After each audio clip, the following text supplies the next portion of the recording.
আসসালামাইকুম রহমতুল্লাহ। আজকে আমরা সমাধান করব অনুশীলনী 16.2 এর ফার্স্ট নন প্রশ্নের উত্তর। ফার্স্ট ননে বলা হয়েছে একটি বর্গক্ষেত্রের পরিসীমা একটি আয়তক্ষেত্রের পরিসীমার সমান। একটি বর্গক্ষেত্রের পরিসীমা একটি আয়তক্ষেত্রের পরিসীমার সমান। আয়তক্ষেত্রটির প্রস্থ দৈর্ঘ্য প্রস্থের 3 গুণ। আয়তক্ষেত্রটির দৈর্ঘ্য প্রস্থের 3 গুণ এবং ক্ষেত্রফল 768 বর্গমিটার। প্রতিটি 40 সেন্টিমিটার বর্গাকার পাথর দিয়ে বর্গক্ষেত্রটি বাঁধতে মোট কতটি পাথর লাগবে? এখন আগে আমরা আয়তক্ষেত্রের কাজটা একটু সারাই নিই। তো আমাদেরকে বলছে এখানে আয়তক্ষেত্রটির দৈর্ঘ্য প্রস্থের 3 গুণ। তো আমি লিখতে পারি দড়ি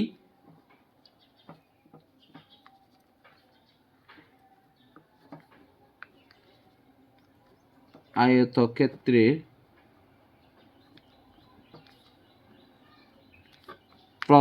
প্রস্থ আগে দিতে হবে, কারণ প্রস্থ দৈর্ঘ্য ও প্রস্থের 3 গুণ বলছে। তাহলে প্রস্থ সমান x মিটার, এটা আমরা মনে মনে ধরে নিলাম। এবং আয়তক্ষেত্রের দৈর্ঘ্য, যেহেতু দৈর্ঘ্য প্রস্থের 3 গুণ বলেছে, তাই আমরা 3x মিটার দিলাম। তো আয়তক্ষেত্রের পরিসীমা হবে, দৈর্ঘ্য পাইলাম প্রস্থ পাইলাম, তাহলে আয়তক্ষেত্রের পরিসীমা আয়তক্ষেত্রের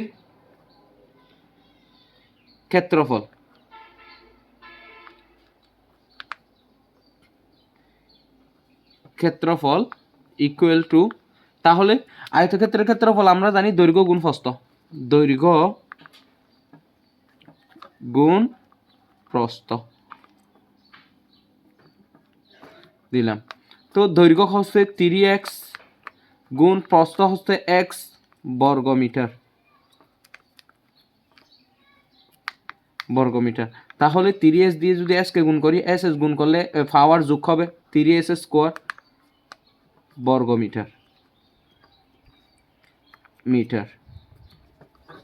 এখন পাইলাম এটা হচ্ছে ক্ষেত্রফল, আয়তক্ষেত্রের ক্ষেত্রফল। এখন আমাদেরকে বলছে এবং ক্ষেত্রফল, আয়তক্ষেত্রের ক্ষেত্রফল 768 বর্গমিটার। তো আমরা এখন ক্ষেত্রফল সমান 3s স্কোয়ার পাইলাম, তার মানে 3s স্কোয়ার সমান 768 বর্গমিটার। প্রশ্ন মতে লিখতে পারি, প্রশ্ন মতে 3s স্কোয়ার, এটা কিন্তু আমরা ক্ষেত্রফল লিখছি, ক্ষেত্রফল সমান 768 দিলাম, বা এস স্কোয়ার সমান, তাইলে এস স্কোয়ারের সাথে 3 যেহেতু গুণাকার আছে, তাইলে ভাগ হবে এই পাশে গেলে, ডানে গেলে 68 3, তাইলে 3 দিয়ে 68কে ভাগ করলে হয়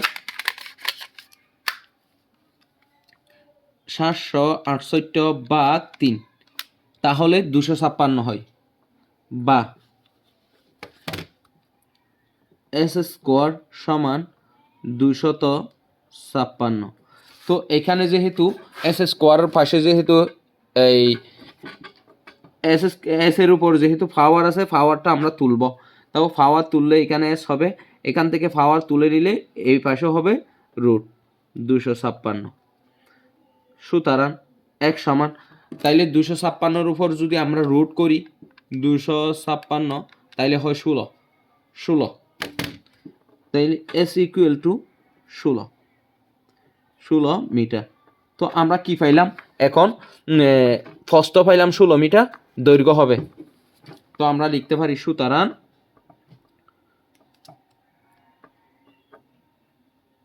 আয়ত ক্ষেত্রের প্রস্থ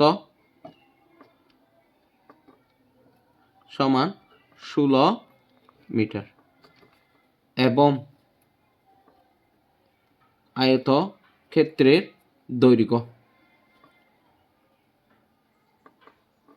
দৈর্ঘ্য সমান, তো দৈর্ঘ্যটা আমরা কত পেয়েছিলাম? 3s metre. তো আমরা 3s দিলাম, মিটার দিলাম। তো 3-এর জায়গায় 3, এসের জায়গায় 16 মিটার। তাহলে 3 × 16 কত হয়? 3 × 16 গুণ 16, তাহলে 3 × 16 48 হয়। 48 মিটার, 48 মিটার পাইলাম আমরা। এখন তাহলে আমরা আয়তক্ষেত্রের দৈর্ঘ্য পাইলাম, প্রস্থ পাইলাম। প্রথমে দৈর্ঘ্য ধরেছিলাম, প্রস্থও ধরেছিলাম, এখন দৈর্ঘ্যও পাইছি, প্রস্থও পাইছি। এখন আমরা ক্ষেত্রফলটা বের করব। যেহেতু আমাকে বলেছে একটি আয়তক্ষেত্রে একটি বর্গক্ষেত্রের পরিসীমা একটি আয়তক্ষেত্রের পরিসীমার সমান, তো আয়তক্ষেত্রের বর্গক্ষেত্রের কোনো তথ্য আমরা পাই নাই।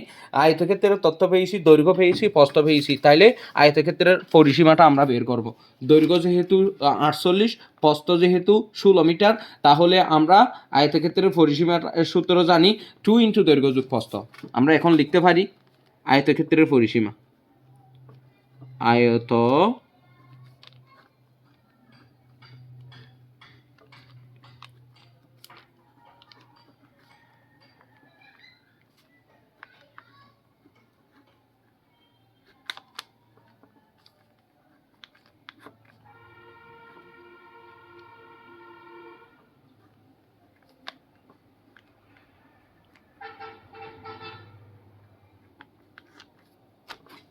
আয়তক্ষেত্রের পরিসীমা পাইলাম 2 × দৈর্ঘ্য যোগ প্রস্থ। তাহলে 2-র জায়গায় 2, দৈর্ঘ্য পেয়েছে 48 যোগ প্রস্থ পেয়েছি 16। 48 আর 16 যদি আমরা যোগ করি, কেন হবে মিটার। 48 আর 16-র সাথে যদি আমরা 48 যোগ করি, হয়ে যায় 64। 2 × 64 পাই মিটার। তাহলে 64কে যদি আমরা 2 দ্বারা গুণ করি, হয়ে যায় 128। 128 মিটার। এখন খেয়াল করেন, এটা কিন্তু আয়তক্ষেত্রের পরিসীমা পেয়েছি। আমাদেরকে বলেছে কি? আমাদেরকে বলেছে আয়তক্ষেত্রের পরিসীমা একটি বর্গক্ষেত্রের পরিসীমা একটি আয়তক্ষেত্রের পরিসীমার সমান। তো আমরা এখন লিখতে পারি আয়তক্ষেত্রের পরিসীমা সমান বর্গক্ষেত্রের পরিসীমা। আয়তক্ষেত্রের পরিসীমা সমান বর্গক্ষেত্রের পরিসীমা। তো আমরা এখন লিখতে পারি আয়তক্ষেত্রের পরিসীমা সমান বর্গক্ষেত্রের পরিসীমা। এটা লিখতে পারি আয়ত, এখন বলে লিখব, এখন ক্ষেত্রের পরিসীমা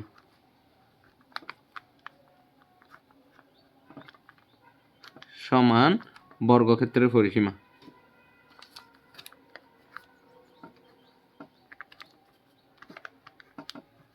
ক্ষেত্রের পরিসীমা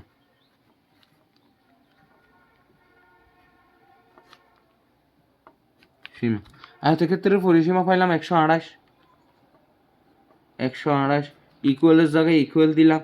তাহলে বর্গক্ষেত্রের পরিসীমার সূত্র কি জানি আমরা? বর্গক্ষেত্রের পরিসীমার সূত্র জানি 4a। বর্গক্ষেত্রের পরিসীমার সূত্র হবে 4a। বর্গক্ষেত্রের পরিসীমার সূত্র হবে 4a, কারণ বর্গক্ষেত্রের মধ্যে 60টি বাহু সমান, তাইলে প্রত্যেক বাহুর মান যদি আমরা a ধরি, তাইলে 60টা বাহুর যোগফল হবে 4a। তো আমরা এটা একটু পক্ষান্তর করে নিব। পক্ষান্তর করলে 4a আগে চলে আসবে, 128 পরে চলে যাবে। তো এখান থেকে আমি এর মানটা বের করব। এর মানটা বের করলে 128 যাব উপরে, এই 4টা আসবে নিচে। 128কে যদি আমি এই 4 দ্বারা ভাগ করি, হয়ে যায় 32। বা এ সমান হয়, এটা বা না, এটা সুতরাং এই এ সমান 32 মিটার। তাহলে বর্গক্ষেত্রের এক বাহুর দৈর্ঘ্য পেয়েছি আমরা এই 32 বর্গমিটার। তো আমাদেরকে কি বলছে? আয়তক্ষেত্রটির দৈর্ঘ্য প্রস্থের দ্বিগুণ হলে 3 গুণ এবং ক্ষেত্রফল 48 বর্গমিটার হলো প্রতিটি 40 সেন্টিমিটার বর্গাকার পাথর দিয়ে বর্গক্ষেত্রটি বাঁধতে মোট কতটি পাথর লাগবে? তাইলে বর্গক্ষেত্রের এক বাহুর দৈর্ঘ্য যেহেতু পেয়েছি, বর্গক্ষেত্রের ক্ষেত্রফল বের করব। তো বর্গক্ষেত্রের ক্ষেত্রফলের সূত্র হচ্ছে এক বাহুর দৈর্ঘ্য স্কোয়ার। এক বাহুর দৈর্ঘ্য পেয়েছি 32। আমি এখন লিখব বর্গক্ষেত্রের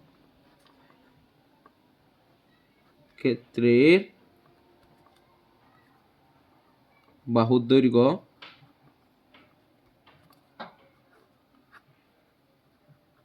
দৈর্ঘ্য সমান 32 পাইলাম, 32 মিটার পাইলাম।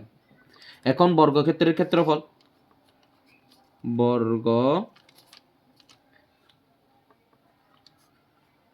সুতরাং বর্গক্ষেত্রের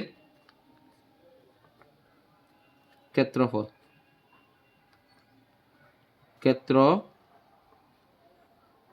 তাহলে এক বাহুর দৈর্ঘ্য স্কোয়ার, এক বাহুর দৈর্ঘ্য যেহেতু 32 পেয়েছি, 32-এর উপর হোল স্কোয়ার, এখানে হবে বর্গ মিটার,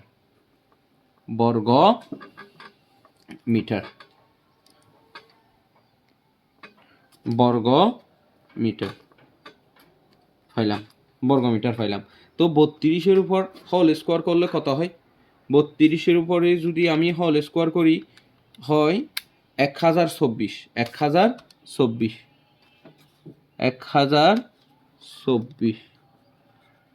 বর্গ মিটার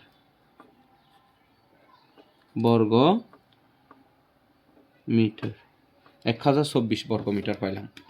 এখন আমাকে যাইতে হবে যে প্রতিটি 40 সেন্টিমিটার বর্গাকার পাথর দিয়ে বর্গক্ষেত্রটি বাঁধতে মোট কতটি পাথর লাগবে। তাহলে ওই যে 40 সেন্টিমিটার বর্গাকার, সেটাকে আমরা এইখানে যেহেতু মিটারে আছে, এটা আবার পাথরটি সেন্টিমিটারে আছে, তাহলে সেন্টিমিটারকে আমরা মিটারে নিয়ে যাব। তাহলে মিটারে নিয়ে গেলেই আমরা জানি 100 সেন্টিমিটার সমান 1 মিটার। তাহলে 40কে 100 দ্বারা ভাগ করলে হয়ে যাবে।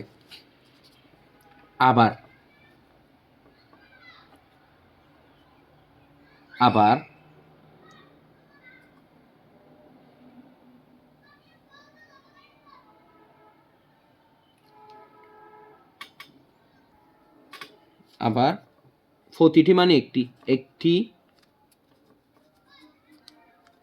পাথরের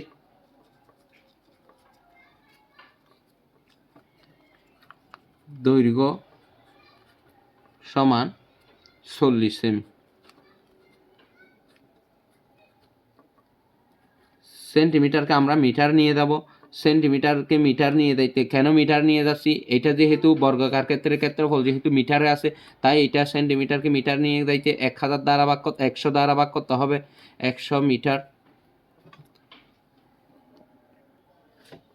তো এখন আমরা এটাকে যদি 40কে যদি 100 দ্বারা ভাগ করি, তো পাথরটিকে যদি আমরা সেন্টিমিটারে প্রকাশ করি, তাহলে মিটারে প্রকাশ করি, তাহলে 40কে 100 দ্বারা ভাগ করতে হবে। 40 বা 100 হয়ে যায় 0.4 মিটার, 0.4 মিটার পাইলাম। এখন পাথরের দৈর্ঘ্য পাইলাম 0.4। এখন বর্গাকার পাথরের ক্ষেত্রফলটা বের করতে হবে। সুতরাং বর্গাকার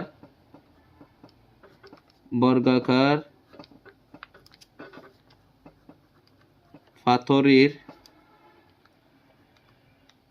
ক্ষেত্রফল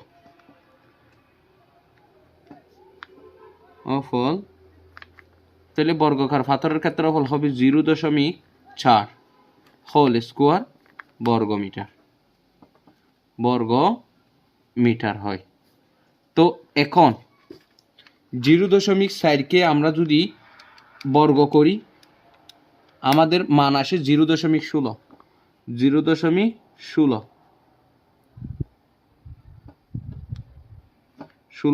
বর্গ মিটার আসে। তো এখন আমাদের প্রয়োজনীয় পাথর সংখ্যা,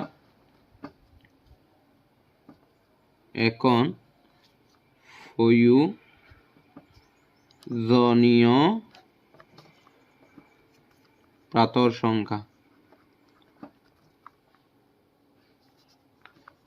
সংখ্যা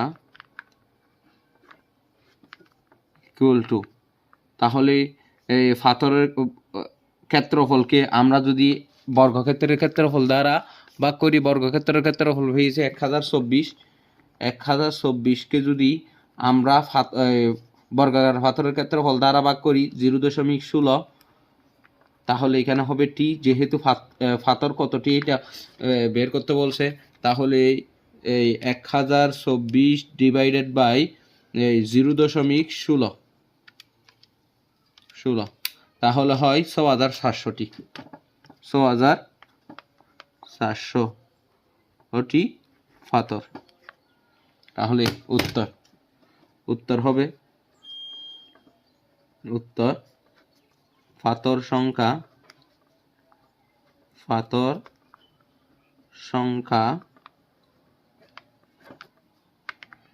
৬,৭০০টি। এটি আমাদের উত্তর।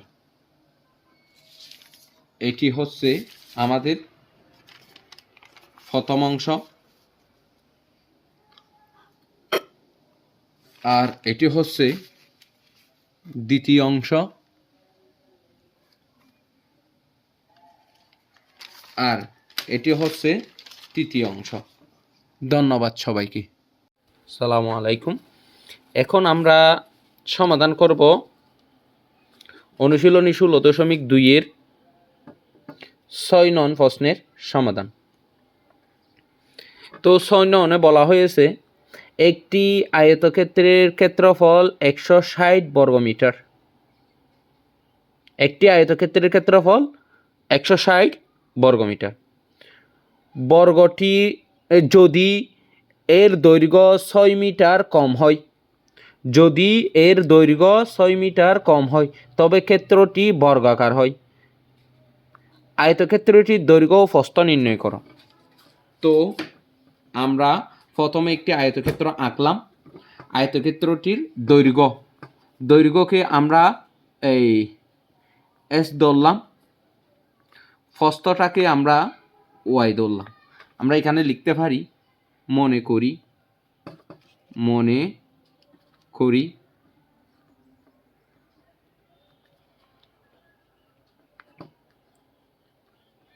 আয়তক্ষেত্রের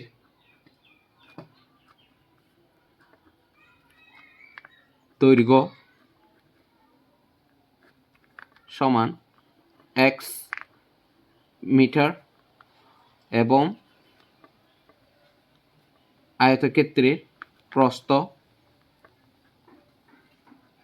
সমান y মিটার।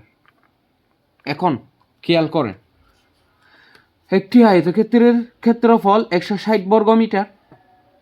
যদি এর দৈর্ঘ্য 6 মিটার কমানো হয় তাহলে আমি এখান থেকে 6 মিটার বরাবর একটা মান আলাদা করে নিব। এটা আমি 6 মিটার নিয়ে নিলাম। কার থেকে 6 মিটার নিলাম? দৈর্ঘ্য থেকে 6 মিটার নিয়ে নিলাম। দৈর্ঘ্য থেকে 6 মিটার নিলে কম হয় তবে ক্ষেত্রটি বর্গক্ষেত্র হয়। যদি আমি দৈর্ঘ্য থেকে 6 মিটার বাদ দিয়ে দিই তাহলে এটা একটা বর্গক্ষেত্র হয়। তাহলে বর্গক্ষেত্র মানে এটা এখন ওয়াই হয়ে গেছে, মানে এই পুরা অংশটা হচ্ছে এক্স। এই এস থেকে যদি আমি 6 মিটার নিয়ে ফেলি তাহলে এস থেকে 6 মিটার চলে গেছে দিয়া, এস থেকে এস এর মান থেকে 6 মিটার চলে গেছে, মানে এটা পুরাটা এক্স। এস থেকে আমি আলাদাভাবে 6 মিটার নিয়ে ফেলছি, তাহলে পুরাটা এক্স দিয়ে তার জন্য এস থেকে 6 মিটার আমি বাদ দিয়ে দিলাম। তো এখন 6 মিটার বাদ দিলে এখানে যে দৈর্ঘ্যটা হচ্ছে এতটুকু পর্যন্ত, এটা এখন ওয়াই হয়ে গেছে, কারণ এটা ক্ষেত্র 6 মিটার কম হয় তবে ক্ষেত্রটি বর্গক্ষেত্র হয়। এটি একটি বর্গক্ষেত্র হয়ে গেছে এখন। তাহলে আমাকে এখন লিখতে হবে আয়তক্ষেত্রের দৈর্ঘ্য পাইছি, প্রস্থ পাইছি, আয়তক্ষেত্রের ক্ষেত্রফল। আয়তক্ষেত্রের ক্ষেত্রফল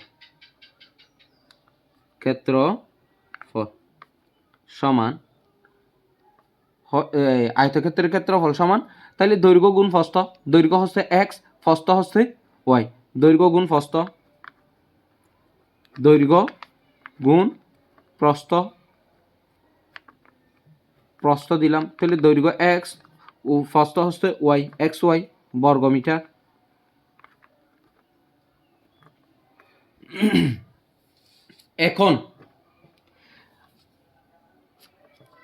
এখন আমাকে বলছে একটি আয়তক্ষেত্রের ক্ষেত্রফল 160। তো আমি প্রশ্ন মতে লিখতে পারি, প্রশ্ন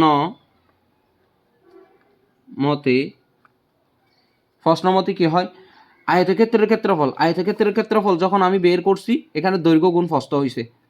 দৈর্ঘ্য গুণ প্রস্থ মানে এক্স ওয়াই সমান 160 60 দিলাম। যখন যদি এর দৈর্ঘ্য 6 মিটার কম হয় তবে এর ক্ষেত্রটি বর্গাকার হয়। এখন বর্গক্ষেত্রের ফার্স্ট যেটি হয়েছে এখন এটা এক্স মাইনাস ওয়াই, এটি ওয়াই এর মান হয়ে গেছে। কারণ কেন, আমি এখানে একটি বাহুর মান ধরেছিলাম, প্রস্থকে ধরেছিলাম ওয়াই, দৈর্ঘ্যকে ধরেছিলাম এক্স। এস থেকে যদি 6 মিটার বাদ দিয়ে ফেলি তাহলে এস থেকে 6 চলে গেলে এই মানটা হবে ওয়াই। এখন এই মানটা যেহেতু এস ধরেছিলাম, তা এক্স থেকে 6 বাদ দিলে এক্স মাইনাস সিক্স সমান এই বাহুটা যদি ওয়াই এর সমান সমান হয়, বর্গক্ষেত্র মানে 4টে বাহু সমান, তার মানে ওয়াই সমান এক্স মাইনাস 6। তো আমি এখানে লিখতে পারি এটি 1 নং সমীকরণ দিতে পারি আমি, 1 নং সমীকরণ। এবং বলে যে 6 মিটার বাদ দেওয়ার কারণে এখানে এক্স এর মান হয়েছে এক্স মাইনাস 6 যে কথা ওয়াই একই কথা। তো আমি এখানে এই এক্স মাইনাস 6 সমান ওয়াই ধরতে পারি। এটিকে আমি 2 নং সমীকরণ দিব। এখন ওয়াই এর মান আমি 1 নং বসাই দিব। ওয়াই এর যে মান, ওয়াই এর মানটা হচ্ছে এক্স মাইনাস 6। তো আমি এখানে লিখতে পারি ওয়াই এর মান 1 নং এ বসিয়ে পাই।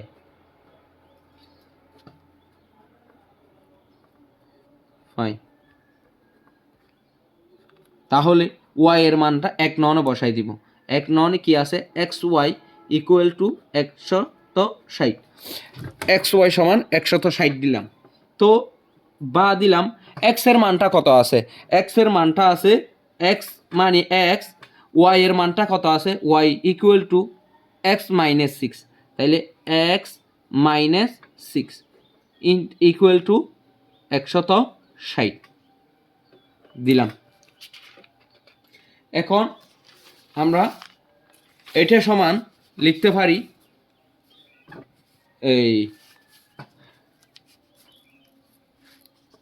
এটি সমান হয়, বা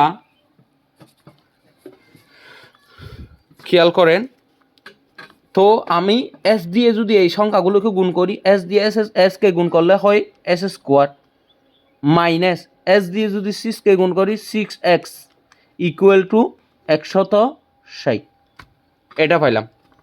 তো বা আমি 160টাকে সমানের বামে নিয়ে আসবো, তাহলে এস স্কোয়ার মাইনাস 6x, এই 160টাকে আমরা সমানের বামে নিয়ে আসলে এটা মাইনাস হবে, ডানে যেহেতু এটা প্লাসের আছে এটা বামে আসলে মাইনাস হবে, তাইলে 160-এর জায়গায় আমরা এখানে ইকুয়াল টু 0 দিতে পারি। তো এখন মানটা হবে, বা এখন আমরা 160কে উৎপাদকে বিশ্লেষণ করব। উৎপাদকে বিশ্লেষণ করলে এটাকে 160কে আমরা 160-এর লসাগু করব। 160টাকে আমরা 2 দ্বারা ভাগ করি, 160 ভাগ 2। এখন আমরা যদি 160কে লসাগু করি, 2 দ্বারা ভাগ করলে 80 হয়, আবার 80কে 2 দ্বারা ভাগ করলে 40 হয়, 40কে 2 দ্বারা ভাগ করলে 20 হয়, 20কে 2 দ্বারা ভাগ করলে 10 হয়, 10কে 2 দ্বারা ভাগ করলে 5 হয়, 5 দুগুণ 10। তো এখন আমরা এখানে লিখতে পারি 2 একে 2, 2 দুগুণ 4, 4 দুগুণ 8, 8 দুগুণ 16, 16টা থাকলো। এখন 5 দুগুণ 10। তো খেয়াল করেন এখানে মাইনাস 6 বানাইতে হবে। মাইনাসের 16 থেকে এস স্কোয়ার, মাইনাসের 16 থেকে যদি আমি এটা এক্স হবে 16s minus 16x plus 10x, কেমনে পাইছি, 2 একে 2, 2 দুগুণ 6, 7 দুগুণ 8, 8 দুগুণ 16, এই 16টা মাইনাসের এক্স বসালাম, 5 দুগুণ 10, এটা প্লাসের এক্স বসালাম। তো মাইনাসের 16টা এস থেকে প্লাসের 10টা এস চলে গেলে মাইনাসের আর 6টা এস থাকে, ইকুয়াল মাইনাস 160 ইকুয়াল টু 0 হয়। তো বা দিলাম, আমি বাটা একটু দূরে করে লিখলাম। এখন দুটো অংশ আমি এখান থেকে দুটো অংশ নিয়ে এই দুটো অংশের মধ্যে প্রথমে এক্স মিল আছে, আমি এসটা কমন নিব, এস কমন নিলে এখানে দুইটা এস থেকে একটা কমন নিয়ে নিলে আরেকটা এস থাকে মাইনাস, এখানে এস যেটা ছিল সেটা আমি কমন নিয়ে নিছি, আর বাদ বাকি আছে 16 নিলাম।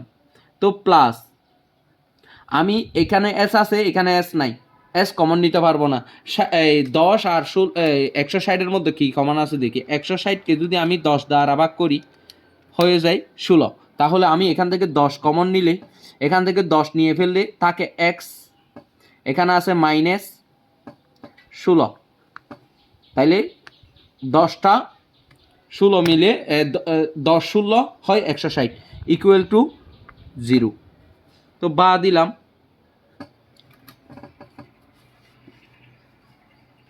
বা দিলাম, এখন এই পুরা লাইনের মধ্যে x-16 দুইটা জিনিস, দুইটা ব্রেক, প্রথম বন্ধনীর ভিতরে দুইটা অংশ আছে, দুইটা একই রকম।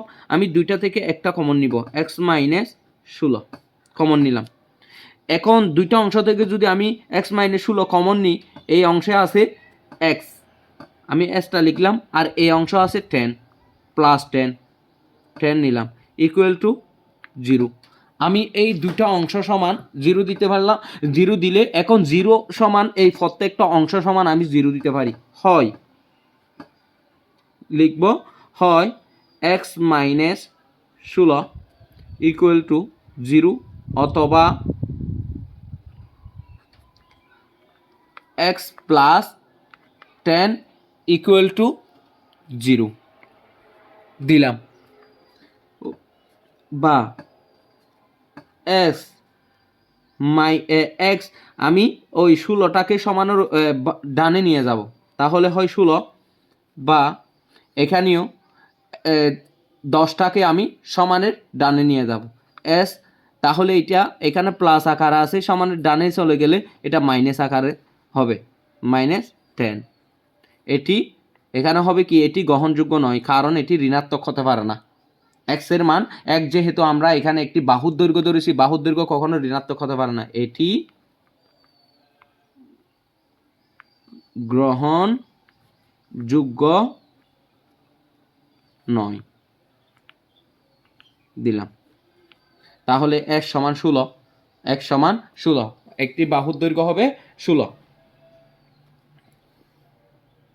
তো x এর মানটা যে আমি 16 পাইলাম, এখন আমাকে এই x এর মানটি আমি 2 নং সমীকরণে বসিয়ে y এর মানটি বের করব। x এর মান 2 নং এ বসিয়ে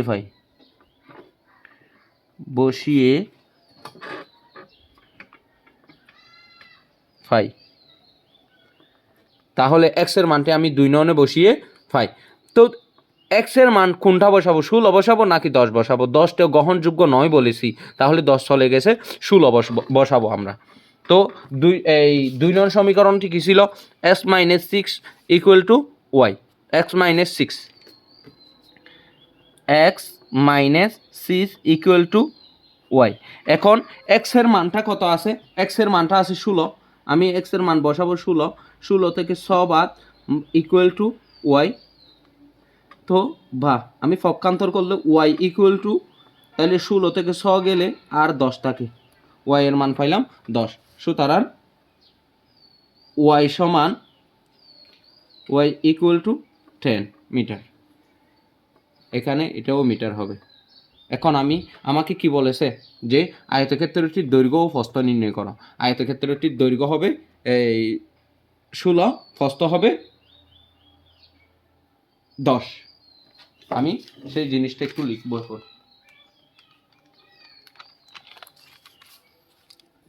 সুতরাং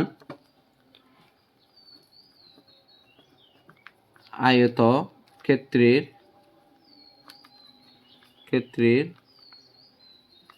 দৈর্ঘ্য সমান 16 মিটার এবং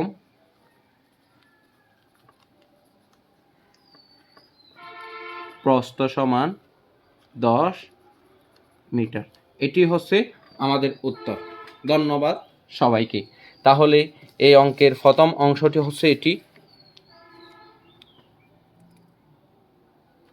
দ্বিতীয় অংশ হচ্ছে এটি এবং তৃতীয় অংশ হচ্ছে এটি। ধন্যবাদ সবাইকে। সালাম আলাইকুম।